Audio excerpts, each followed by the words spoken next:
I still don't know if it's live. Oh, there we go.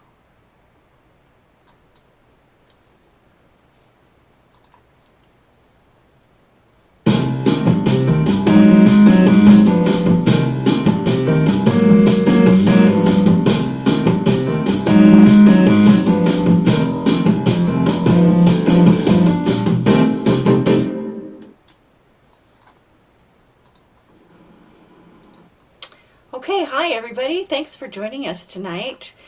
Um, I am joined by, as always, Danica Flynn, Melanie Ting, Stacey Agdern, and Fortune Whalen. We're gonna talk tonight a little bit about the Olympics and what's been going on. Some of us are still a little bummed about it, but we'll get through it.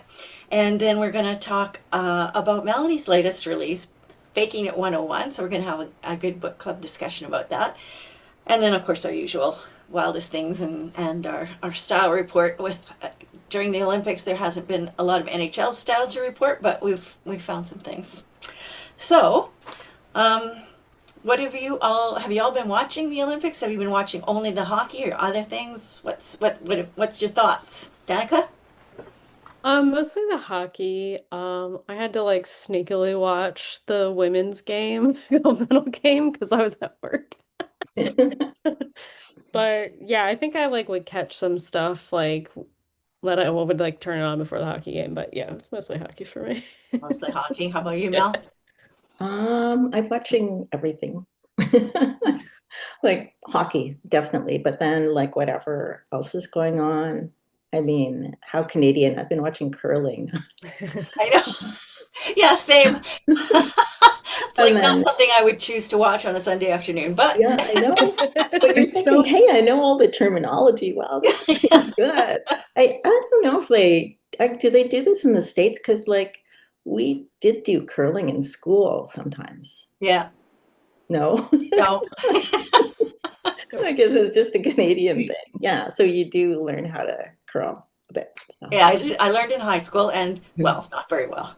And Yeah, then, of course, when I started working, that was always a social thing that they would, every year where I worked, would put on a big curling tournament, which was really just a lot of drinking on the ice.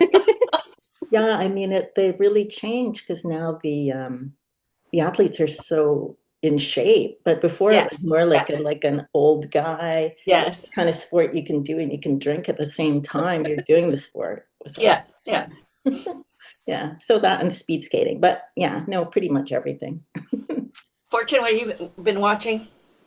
um also everything. So I'm like super overtired because all the good stuff starts at like 5 and 6 in the morning. Yeah. Uh yeah. So I turned on like I streamed all of the Olympic stuff on CBC in our boardroom so anybody could go watch. And that was my way of like sneakily watching. Um and then for the curling. So I'm in a curling league, and my daughter is in a curling league. She's 11. She met Brent Glunt and Ben Hervé a couple of months ago at the curling club. So she's gotten a lesson from them. Oh, Uh, yeah.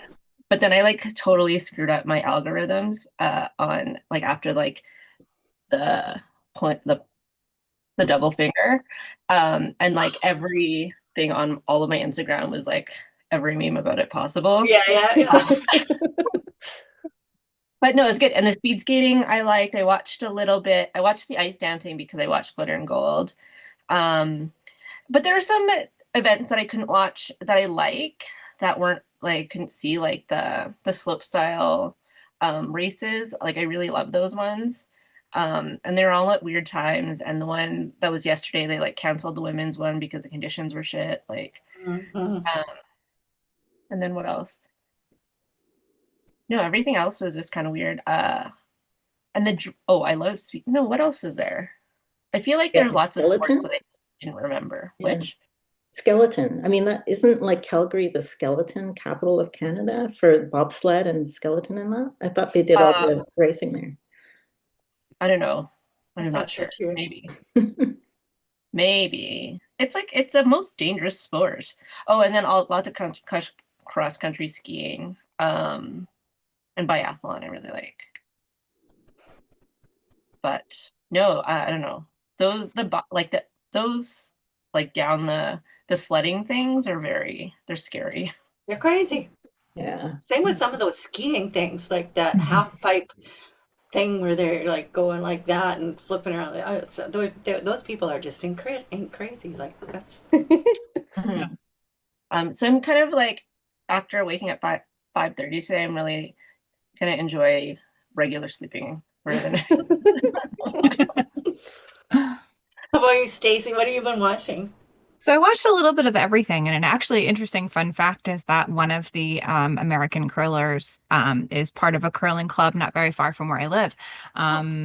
And he went to school not far from my house. And so there was, as I was driving, I was coming back from the train station, the school actually had posted a huge like good luck in Milano Cortina to Danny Casper, so celebrating this guy who is I guess one of the skips for the men's curling team from the US. It was really exciting, so like I watched some curling and got excited, so I might actually um try curling. So we did not learn that in school. So that's my little fun fact about curling in Westchester County. But yeah, I watched women's hockey, men's hockey. I watched the figure skating. I watched what else did I watch? I watched a little bit of some skiing, some downhill, some slalom. Uh, just a little bit of everything, and it was just really, really cool. And then yeah, I'm one of the many who probably got up early this morning to watch the Yep. the game. Yeah, were we all okay after that? I'm like, No. no, I'm not okay. I am not okay. Yeah, well, I like Hellerbeck. If he won that game. Yeah, he did. Like, He absolutely did. He pulled, as as I like to think about it, because there's a what is it? He pulled a Frankel in that sense. Like they both had their teams on their shoulders, and it was just really, really cool to watch. I think it was a really well played game on both sides. I think that it's one of those, like there were so many moments where you didn't know where it was going to end or how it was going to go, because like there were a couple of shots that were missed. Who was it? It was like second or third period where there was like an open net and like you could see the on the Canadian side, and then Nathan McKinnon or Cale McCarr. yes.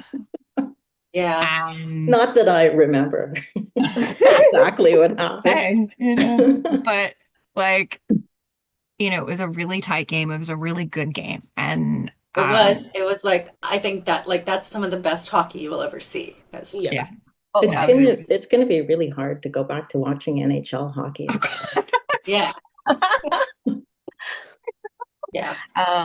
No, this is true. And then I don't really get to see the young guys play, so it was really fun for me that way. And the US team at the end, when they brought out Gaudreau's jersey and they showed his family, that really, really softened the blow a lot for me, because then I was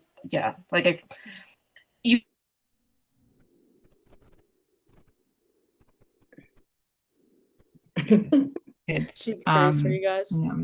Yeah. It was. I don't know. I turned it off after Jackie's story. I didn't see anything. Well, that's it. Hey, I mean, I have, like, especially when it's the playoffs or when it's like a really serious like moment, like I will do the same thing at times. Like I will, if I don't have like that, if I'm that deeply invested, and it hurts. Yes. Like it absolutely hurts. Like Four Nations hurt for me. Yeah. Well, the same thing happened in the Stanley Cup final when it was the Boston and Vancouver, is that we switched it off immediately after the game. Yeah. And my daughter was downtown watching the game, and she sends me this text like, "Don't worry, I'm okay." And I'm like, what are you talking about? She says, "There's riots. Did you not know?" No, we just turned off the TV and like didn't look at anything else because we were so bummed after that. Well, that's kind of wild. Yeah. So Yeah, I think the game was good, I have to say, but I was Connor Hellebuck, obviously, like that's our Jets goalie, and I love him, Yep. but seeing him play like that was like so bittersweet because like we want him like that, but just like not now. Well, Did you you're thinking, why didn't realize? you do that in the playoffs? Yeah, exactly. I Well, feel I like posted on Threads. I'm like, I never want to see him choke again. Like, yeah. Well, Well, maybe I he mean, like, won't I don't. now. Maybe he's like feeling good and it's all gonna be. that's what I would, yeah, like, you yeah, know, confidence. Yeah. exactly. Is there gonna be a bump for players that went to the Olympics? They're I feeling don't good. know. They're gonna play so well. I don't know. Yeah, they had something to prove. Like, Um, I thought Bush was throwing a little bit of shade on the Jets because he said something like, "See what it's like when he has a good team in front of him," and I was like, "Wait a second." Well, That is that can we is not? that's But shade, but also Bush is a goaltender defender because he was a goaltender. Like he will always like Yeah. prop up a goaltender. Like they call him out on it all the time. yeah. So I was like, okay, relax. yeah. Yeah. Well, okay. We've done the Olympics. Let's move on. Let's talk about Mel's book. So Mel has a new release out was a couple weeks ago Yeah. Yeah. I think so. called Faking It 101. Yeah. And so we've all read the book and we're going to have a little discussion about it tonight. You want to first tell us about the book, Mel? Okay. So we've got a heroine who is Leo Nelson, and she is captain of the Monarch College Minx, the women's hockey team. And she's pretty out there, pretty unfiltered, and the queen of the F-bombs. And then our hero is Roy Matsumoto. Mats is his nickname. And he's kind of like more reserved, quiet, kind of refined and cultured. And he's also just had his heart broken. He gets broken up with in the first chapter. So the two of them have to go to a special dinner at a very rich alumni's house. And she mistakes them for a couple. And then they're asked to come every week and pretend that they're a couple. So there's your fake dating setup. And the catch is that Cleo cannot stand Mats because she believes that he's responsible for her brother getting cut from the men's hockey team in the previous season. So that's kind of the setup and how they get together. They're forced together, and Cleo's forced to get to know him. So that's Cleo's big dilemma here is her divided loyalties between her brother and her family and Matt's at first. I like it divided loyalties because it really makes a good conflict. What do you all think about that? Stacy, what are your thoughts about that whole conflict between the family and her loyalty to them and her relationship with Matt? I loved how it was portrayed. Like, I think there's, you know, because I think it forces Cleo to re-examine a lot of things about her life and about the way that she lives and who supports her really. Because, you know, as you go through the book, like she's like it takes her a bit to get there, you know, from the beginning. Like there are moments where she is, you know, just enjoying like her relationship with Matt's and how that's progressing and sort of like figuring out like what that means to her. And she's almost kind of keeping herself from thinking about it. And then eventually when she gets to that point of like, okay, so this is important to me. And then that next sort of level of, okay, who really supports me? Is it my family? Is it my hockey, you know, my teammates who I absolutely adore to pieces? Or is it my boyfriend? You know, you know, who are the people who are giving me that sort of that space? Yeah. And then so and I get to the point where she has to confront sort of like what's important. Yes, And exactly. at that point, she's already questioning her family. She's already questioning like the space that she exhibit, like the space that she takes up in her family, for lack of a better explanation. Again, I'm trying to be a little vague. Yeah, yeah. This whole thing is this, there's a spoiler alert. So if you're Yes. listening, you're going to find out. But we'll try not to make it too spoilery. Exactly. Danica, what did you think about that? Did you feel like Matt felt like he was competing with her family at times? Yeah, I actually did. When I was like reading through your questions, I was like, oh, absolutely. And I think he felt that way, but I think she was like kind of putting them in separate boxes. But also every time she like tried to talk to her brother about it and he would like just straight up lie to her, I'm like, girl. Yeah, Like, yeah. but that was because I had the knowledge from Matt's perspective of like knowing what really happened. And Right.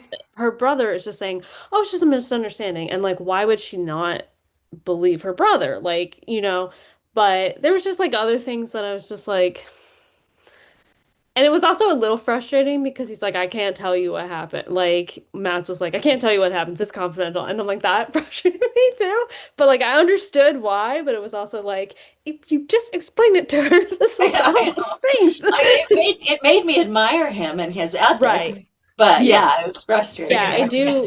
And I kind of understand like why he makes some decisions later in the book because you know I don't think she directly like lies to him about like if she had like really talked to her brother, because she did talk to his brother, but she did not get the full Yeah. story, but she like led him to believe that she knew everything. Yes. So like I kind of get from his perspective, and I think that's one of the great things about like writing dual perspective, that you can give the reader that other perspective, because it was like if it was single point of view and we only got her point of view, I think there it would be like, well, why is this person, you wouldn't like understand, I think, his like motivations, which I feel like you understood them much well because you actually knew everything that was going on.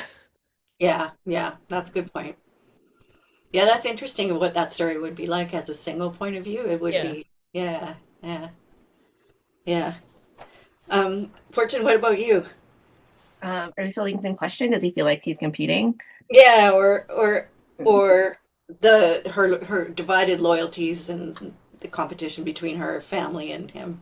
I thought it was about the divided loyalties. I just thought it was a good, because normally like when we think about hockey teams, it's always the team over everything. So this was kind of a neat hockey story that wasn't the player in the team. It was to her friends and family. So there's a little bit of, and then being able to understand, like trying to like, can you hold both truths at once? Can you be loyal to both? Do you know what I mean? So it was that was a really, really good like that conflict. And then with Matt's competing with Cleo's family, I think he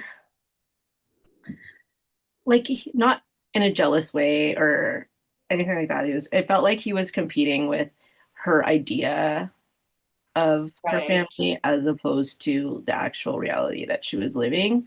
And it's just all like it was a fight he was never ever gonna win, and then I think Mel made it really hard to not like Matt's right from the beginning. Yeah, so he was just like, I just feel like he was so like perfect without being annoying. So I really liked him. Yeah. Yeah. Rescuing a kitten for him. Yeah. Yes. Yeah. I thought Like he was literally save the cat. and no, and then for that whole like first, like just the whole first chapter, I was like, oh my God, really? What is Cleo's problem? I was like, he must have done something awful. Yeah. Yeah. Yeah. Like originally the first chapter was him out on a date with Lana and he sees the kitten and rescues it like out of the parking structure, and then she gets really mad at him. They have a big fight, and then he goes out to wait for Jack to pick him up on the street. And then the second chapter, but then I thought that was too much, making Lana important. Yeah. So Mhm. yeah. Yeah. Choice. Mhm. And we get that. We get that. But she What wasn't, happened? Yeah. honestly. Like I like the fact that like she was there, but like didn't cause trouble for them. Yeah. Like I like the fact that it was treated as a okay, he was dating her. It's done. Like there wasn't like extra drama about them. Like yes, there was slightly insecurity, but there was nothing ever in on Lana's part, if that makes any sense. Like once the Yeah. relationship was done, it was done. That was it. Yeah. Yeah, I agree with that. Yeah. I like that too. And what do we think about Cleo and her being a hockey player? It what did we think about reading a romance about a woman hockey player? Fortune? I love it because like um and it's also not like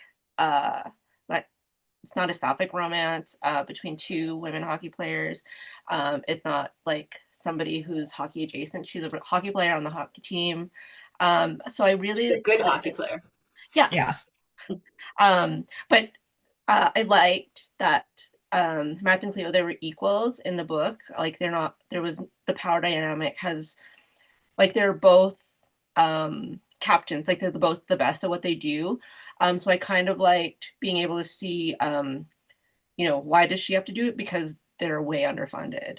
Do you know what I mean? Like it Yeah. brings out a lot of the inequalities in the sport, which I think really, really worked well for the conflict. And that's probably something that we don't see often in hockey romance.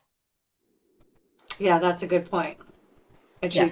that was talked about a few times too, is the inequalities between the women's and the men's hockey program at the college. So And I yeah, also appreciated like the Gilmore Girls setup because that's something I could relate to. uh, like the weekly dinners with the. Oh. oh I never was thought like, of what that. is she Yeah, that's That talking was like about? the only thing I thought about was like, oh, That's funny. I get it. Well, because like they were paying for Rory's school, so they had to. It was the same thing. Yeah, yeah. very No, I relatable. see. I like reading women hockey players. I've written a couple, so I like it. I definitely love. I thought it was like kind of just like kind of appropriate that like I read it and then I got to watch like Team USA like make some really cool Right. strides with Team USA. Like Layla Edwards was like the first black woman on Team USA to win gold. So that's like I think really great for the sport. So it's just like kind of interesting that all those things like happen at the same time. So um yeah, I love reading about it and pointing out those inequalities I think are I think we're getting to maybe a place eventually maybe where they'll get the recognition they deserve. But yeah, I liked reading that. How about you, Stacy? Yeah, no, absolutely. One of the things I was thinking about is the fact that there is absolutely no Division I women's college hockey program in Michigan. And one of the people that is trying to change that is Ellen Weinberg Hughes, but also I want to say Denise Illich as well, who is involved in the family who owns the Red Wings and somehow connected to, I don't know how exactly, but like there's a lot of conversation about like college hockey programs and like the fact that like there's conversation about how many members of Team USA came out of Michigan, but yet all of them went to university elsewhere because there is no women's program at any of the universities in And Michigan. yet that's such a strong So state for men's hockey, you'd men's think college so. hockey. Mhm. Yeah, Like Yeah, Minnesota is a and hotbed, Boston is a hotbed, but like yeah. nothing in Michigan, zero, yeah, which is like insane. New York too, but yeah, the and then university. like and then going into like reading the book and talking about Division III and like what are the differences between again like the funding between the men's program and the women's program, the fact that like the men's program had their own private gym, whereas Yeah, the yeah. women's team had to like share a gym with other varsity athletes. Like there was definitely like very specific details about like the difference between the funding in even in a Division III school. So Yeah.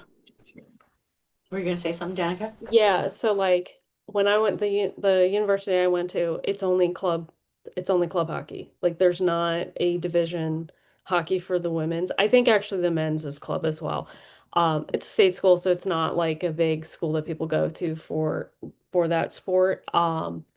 But yeah, I know directly because like they never were covered from the student newspaper, and the only reason that I covered it is because someone was already covering the men, and the like hockey mom straight up asked me if I could join the team. So I was like, no, I'm here to like report on the games. So like, I mean, and that's like I did write the last book in my series, I wrote it as club hockey because I was like, that's what I knew and like how to report like write in terms of like the college hockey aspect. And I just thought it was like an interesting take on it as well. Um, but yeah, it's just there's not as much of opportunity collegiately. Yeah. I mean, I think it's inspiring too to write about because I just feel, and when I watch the PWHL and stuff, there's more joy in it because there isn't any money. There's Yeah. not, now there is some money, but people are doing it because they love it. And so you see the dynamic in the room and everything, that it's not like this is a business and we're going to go to the NHL and make money. It's like, no, we love hockey and we love each other. And I don't know, there just seemed to be a lot more authentic enthusiasm about hockey in the women's programs. That's really interesting. Yeah. And just picking up on something I think Stacy said was like it was fun reading this book while watching Olympic women's hockey. Yeah. Yeah. Yeah. Um, so Cleo has family issues, obviously, and feels like she has to do a lot to make her family accept her and love her, which like how hard would that be to think that you have to do that? And do you think that that's why Cleo was so inclined to believe her brother? What do you think, Danica? Yeah, I think so. And I was like trying to like figure out how to say things. But I guess as a spoiler, I was surprised to find out that like her family never, even her mom or her aunts, like never came to any of her games. I was like, really, not one, not a single one. Um, so especially like her mom, like especially her mom is where it was surprising to me. I kind of Yeah. like understood the dad and the brother and stuff. I mean, it pissed me off, but like I know that was intentional. Mhm. Yeah. Yes. Yeah, I know that was intentional, but I feel like she took on a lot that like really wasn't her responsibility. And yeah, I feel like she had this overprotectiveness with her brother, and that's why she was more inclined to believe him. Fortune? I feel like again another super relatable story in terms of wanting to do what your parents want growing Yeah. up, especially if you're a girl. And yeah, I'm not sure. I can't remember. Is Cleo older? Yeah. Hmm. Yeah. So Yeah. um I think like as an older sister with younger brothers, and then I'm also married to somebody who's a younger brother of an older sister. Yeah, there's uh I don't know if it's still a thing where like the boys are in a family are more um they're treated better. Do you know what I mean? Like uh I am clearly child of an immigrant. So do you know what I mean? Like it's hard to say those I think it's hard to say those things out loud, but those are family dynamics to the core. Like there's gonna be a favorite child.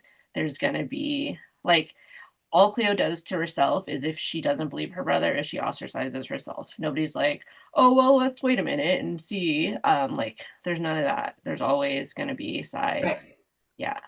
Um, so that was a hard, yeah, like Melanie writes really light anyway, but sometimes like it digs in.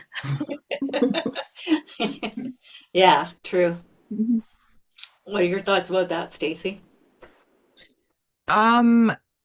So, I go back to like there's this scene like that very first hint of the relationship with her family.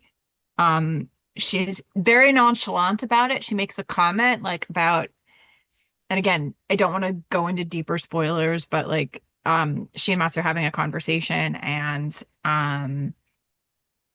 she kind of lets it slip about how much time she spent in cars and the reason for that as a kid. And I was like,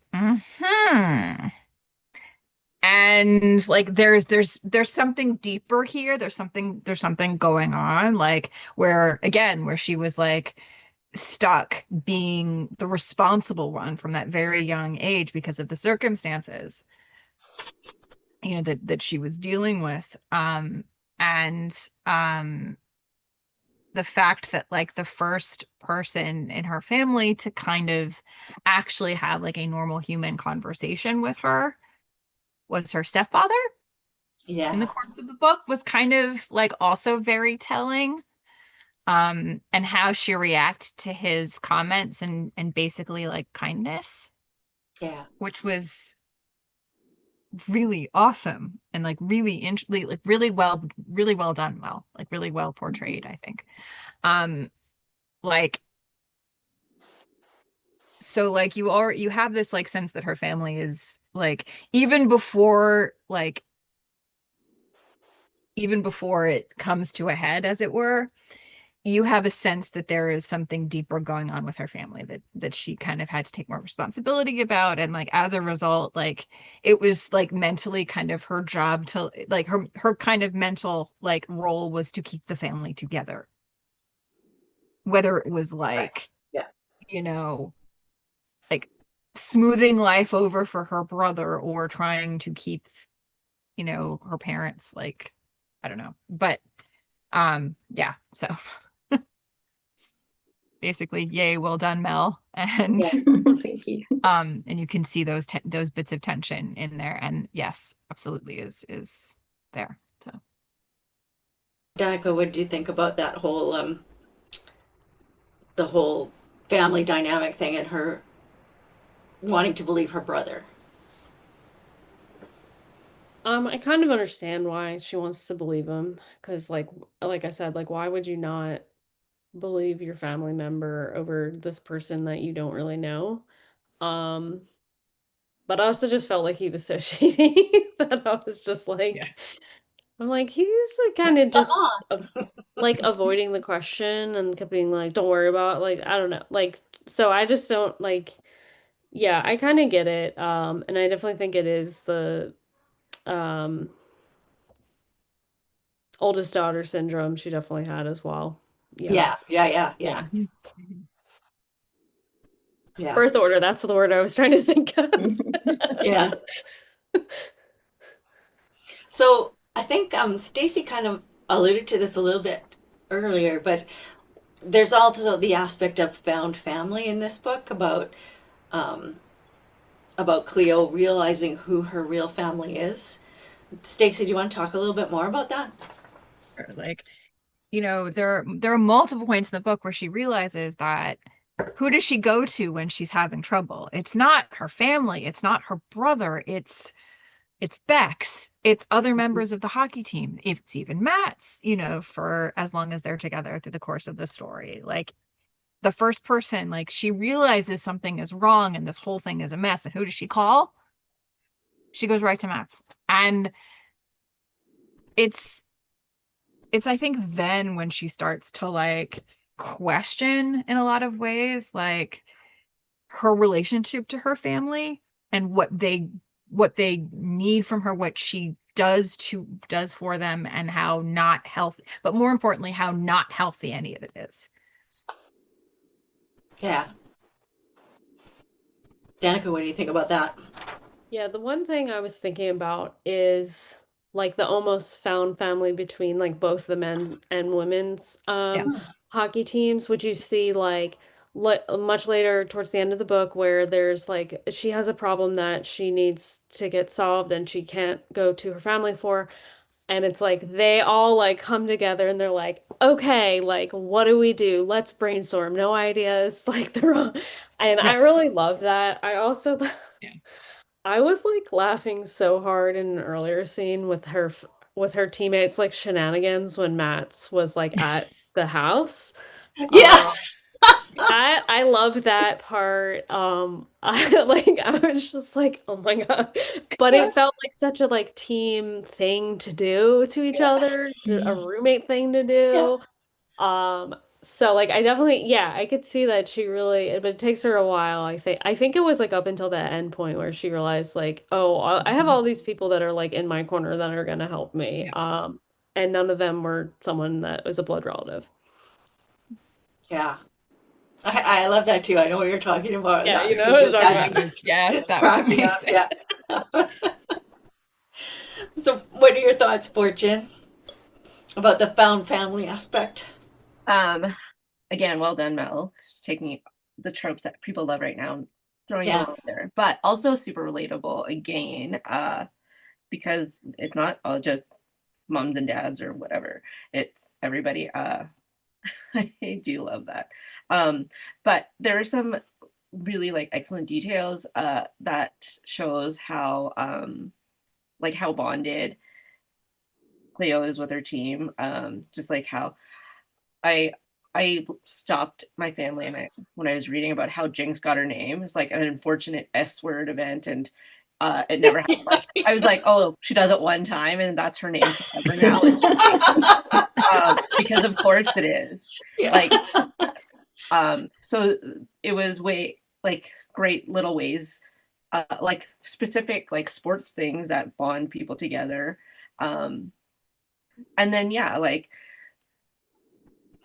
I didn't play team sports, but like nobody knew my husband's name had a first name until I came along, because they just all called him by his last name. So yeah, those were really great. I love it. Sports, I also love that whole scene where, as you said, she has a problem that she needs to fix, and everybody comes together and tries to help her with it. And I think that was a big thing for her to Yeah. to feel that support and to feel like these people support me. Yeah. Yeah. It was also really nice to see Andy again, and she like just is like, Yeah. Yeah. I'm gonna take care of this. Like, let's get down to business. Like, she's very Yeah. like, so that Yep. was like fun to see her again. Yeah. I agree with Yeah, that. I love I like that. that too. And so that was a little bit of overlap from the first book Hmm. in the series. And what do we think about the next book? So, like, what are the secondary characters that you liked in this story, and like how they contributed? And is there anybody that you want to see have their own story? Stacy? I want Bex to get a book. Yeah. I definitely think that she is absolutely like a great best friend. Like, and clearly the guy she has feelings for is, overly like, taken with someone else. So like we've now got a heroine who needs a story. And she's demonstrated her loyalty. She's demonstrated like, especially with the car test, that was hilarious. I was like, oh my God. Yeah. Danica? I'm trying to remember and making sure I'm not confusing your series with the El Kennedy series I'm reading right now, Oh, because they're What a both college. compliment. So I'm like, wait. But I feel like there was definitely a hockey guy that I was like, okay. I feel like I see a little seed here somewhere. Fortune, what do you think? I'm Anybody with you want to see more Stacy. of? Oh, I'm with Stacy. I love Yeah? best friend. Yeah. Okay, so I want to see Z. That's who I was thinking of. Yeah. Oh, okay, yeah. Well, you're Yeah. in luck then. Okay. Oh no. I was like, oh, I see something here. I mean, obviously, there's been some little hints that there's something in his past that has happened to him, and I'm curious about it. And he seems like a really good guy, and I want to read his story. Yeah. Yeah. What about Marjorie? Oh, I well, love her. She's so she amazing. was a cool character. I know. Very funny. I'm not going to write a story for her, but But maybe she'll appear in future books. That would be Really fun. cool. Yeah.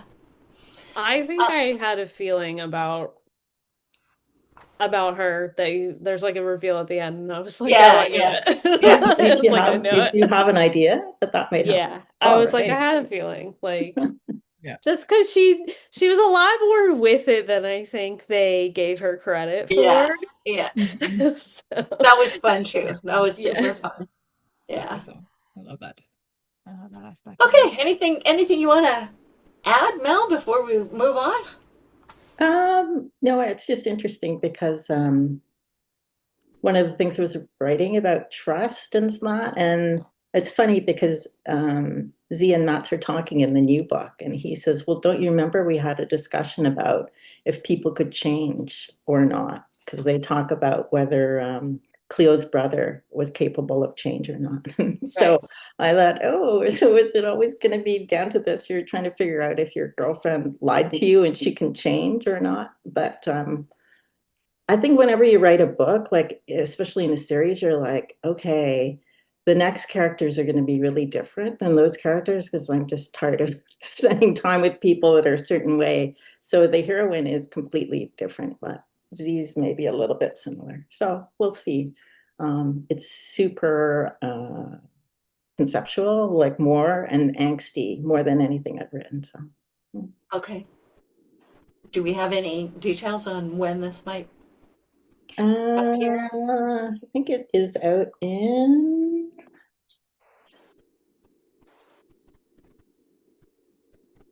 May, I think. That's not that far away. Yeah, I know. Okay. Oh no, sorry, June. Okay. Oh, still awesome. Mm-hmm. So we have that to look forward to. Yeah.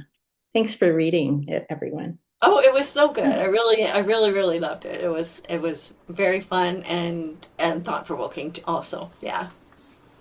And I really enjoyed the women's hockey aspect of it too. Okay, so let's move on. I guess it's time for our wildest things. So, who wants to start? Who has a wildest thing? Does everybody have one? Mel, do you have one? Yeah, mine was sort of hockey related. It was Hillary Knight proposing to her girlfriend, the speed skater Brittany Bowes, at the Olympics. And I didn't realize it till I researched today, but they met in Beijing at the Olympics. And so I guess it was a perfect full circle. But I was also thinking, sometimes people complain, like let's say a woman wins a medal and then her boyfriend shows up and proposes to her, and everybody's like, let her makes have it her all about moment him. about doing that. Mhm. So I did find it interesting that Hillary proposed before the final game. In fact, before practice, and just thought it wasn't a big deal. And then I guess she posted something on social media. All her teammates were like during practice going, "What? You're engaged just now?"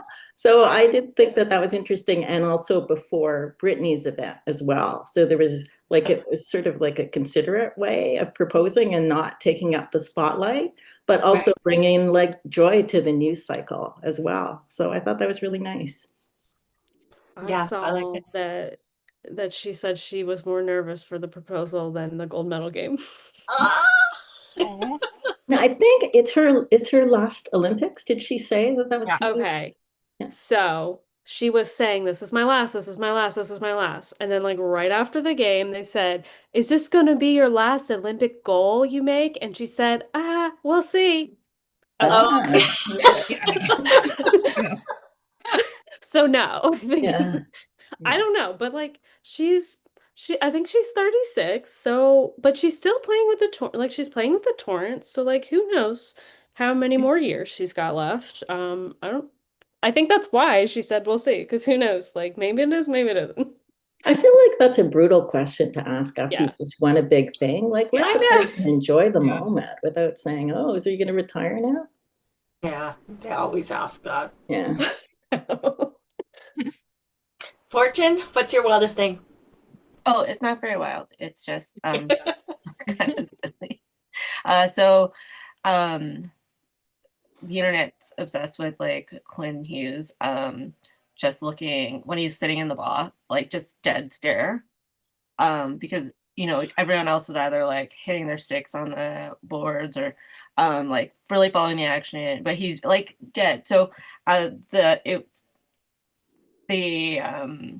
rumor was that he is like seeing ghosts or seeing dead people, which is so the funny part is he leaned into it. They're like, oh, what do you think about everybody saying that you're seeing ghosts? He's like, oh, I am, which I love when when people lean into it.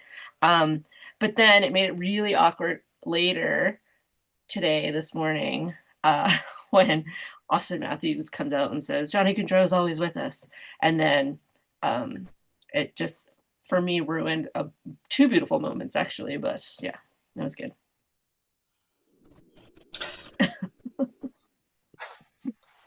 I don't know. Hockey players don't see dead people. That's new to me. I have sneaking suspicion and hopes and thoughts about that, but that's another story entirely. Okay. Okay, what's your wildest thing, Stacey? So I talked earlier about the fact that there is a curler from my neck of the woods. What also happened is that there is another Olympian from my neck of the woods, Erin Frankel, who is the goaltender of the Boston Fleet, but also the U.S. women's national team. And one of the things everybody talks about, like how it's really cool to see players have hobbies. It's really cool to see like what happens, in the off moments. And Erin Frankel actually has a really cool hobby, which is rating Caesar salads. She actually has an Instagram account called Pain by Romaine. It's so, and I was like, oh, she's a goalie? Okay, that checked out. She's a goaltender, born in Briarcliff, lived from Chappaqua, New York. And so on her Instagram account, Pain by Romaine, she rates Caesar salads. I love this. I was looking at that. She seems to like almost every salad she comes across. She says Grill 23 and Bar. She says, we've been waiting for this one. 8.5 out of 10 at Grill 23. Low frills, simple and delicious. For example. At Sugo, she says, Sugo, you never disappoint. 10 out of 10. And the pictures are beautiful. And she calls it her passion project. I think that is the most wholesome hobby I've ever heard of. Yes, exactly. I absolutely love it. So it's follow. It's Pain by Romaine, all one word. Pain by Romaine. Okay. For any future ratings of Caesar salads by Erin Frankel. Love it. Okay, Danica, what's yours? Oh, okay. So I had to ask because I forgot what team it was. So the Canadian bobsled team did an interview after their event or whatever. But they the way that they were answering their questions were all in hockey terms. And they were saying pucks deep and stuff. And the one guy is losing it because it's a bit they know what they're doing, but it just made it so much funnier that he was just laughing, he was just trying to hold back his laughs so much. So it was just a funny thing to happen. It's just it made me laugh really hard. I love that too. I saw it. Yeah. Okay, so my wildest thing is Seth Jarvis.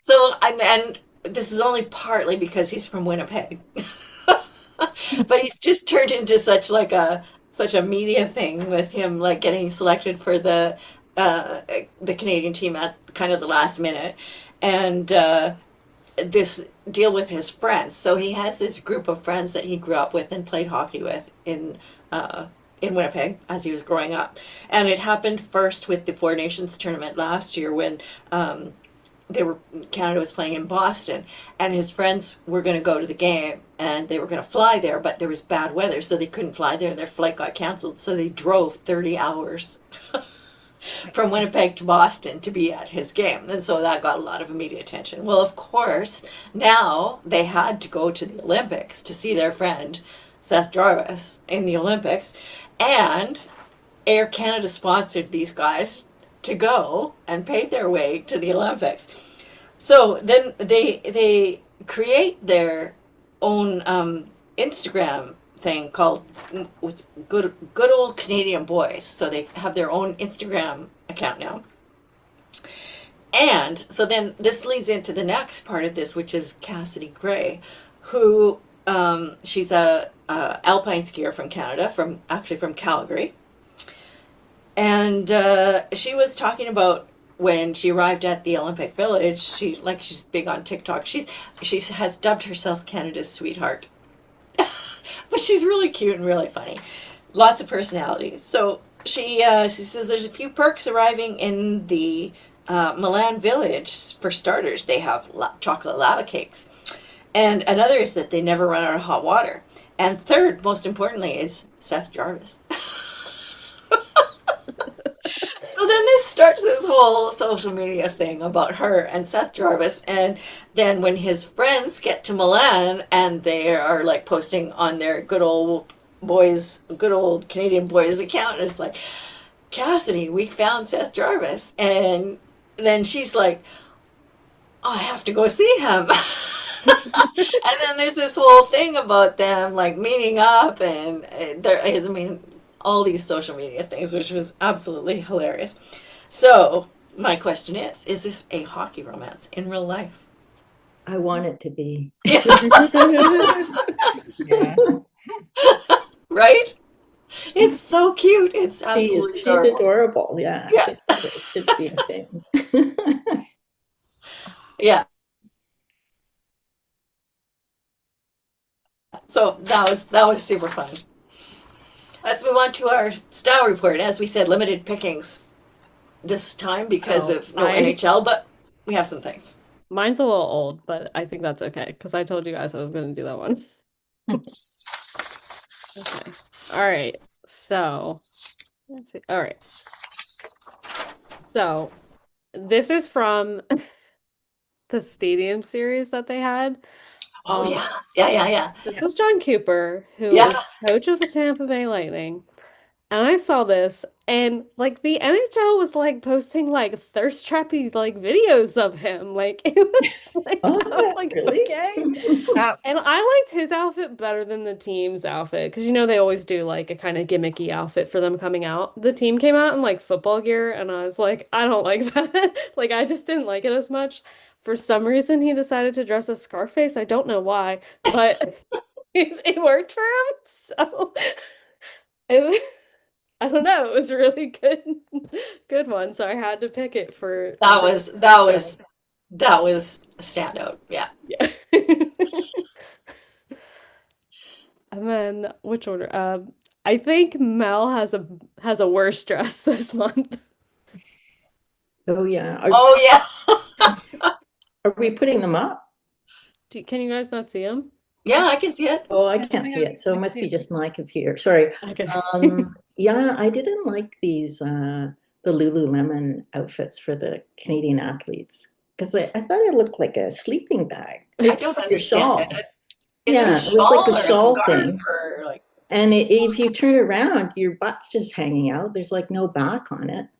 And I just thought, like, they're athletes. They've got amazing bodies, and we're dressed in like little, I don't know, munchkins or something. Look like gumdrops. So anyway, I didn't like it. Like some years, like the outfits are so nice, and everybody wants to get them, but not. I don't think it's this year. Yeah, no. Portrait Yeah, I item. agree. Those were kind of Yeah. wild. I think a lot of people did not like them. I saw a bunch of memes about it. Yeah. Yeah, I got a whole bunch of reels that were like, what is this? They have arms. Like they just are. And also a lot of like, how many more years of this? So Yeah. I agree. Ooh, I'm next. Okay, Yeah. so I watch speed skating. I appreciate how the teams are dressed. I really like the Team USA ones. They look like Captain America. Yeah. Yeah, I just thought, and they like look kind of retro. Yeah, those are my best dressed. Those are my best dressed unitards of the week. Okay. All right, Stacy. So I cropped the picture. But I figured like I loved this look. I loved this very casual look on Ellen Weinberg Hughes, who I sort of referred to earlier in the broadcast when we were talking about the fact that there are people who are campaigning to get women's college hockey into Michigan on a division level. She is a consultant with Team USA on the women's side, but also she is the mom of uh, three sons, two of which played on the Team USA men's team. And so I love the recognition that she's getting. I love the fact that she is all over the place on both sides of USA hockey. And she just looks so very casual and comfortable. And it's just a really cool thing. So there we go. Ellen Weinberg Hughes. The Weinberg is not silent because she hyphenates the name. Okay. So, She looks great. yeah. Love it. All right. Okay, so Kelly. that's my guy up on the top Explain. right there. This is not a hockey player at all. but he's the father of a hockey player, so that is Rick Celebrini. Obviously Macklin Celebrini's dad. He is a Canadian former soccer player. Did I say soccer? Soccer player. Oh my god. So he is currently the director of sports medicine performance for the Golden State Warriors. He became a physiotherapist after I think he got injured and he couldn't play soccer anymore, and so he went into physiotherapy. And that is Macklin Celebrini's dad, and I just thought he's a very, very handsome man, and I just thought this is an old picture, but he looks good there. So that was that's my best dress for the stuff. Well, Kevin Bieksa did a video where he was talking about he worked with Rick Celebrini, and Oh, he yeah? helped him so much that he didn't have to have hip surgery. Oh my God, really? Yeah. Yeah. Wow. Yeah, I did see a little bit of an interview where Macklin was talking about how he hoped he would get drafted by the Sharks so that he would end up living close to where his dad is and that they could, be kind of close together. But it sounds like he's done very well in the physiotherapy kind of rehab, sports rehabs kind of stuff. He's had a lot of big jobs. Anyway, he has a great son. Okay, so Right. that was fun discussion, everybody. That was really good. Thanks for joining us, everybody. We are remember to subscribe and like our channel and leave comments or questions. We're happy to have them. I think we're going to do our next live stream March 22nd, which is like 4 weeks from today, if that works for everybody. Yep. We'll put the date up on the YouTube channel, hopefully, unless we forget. So thanks, and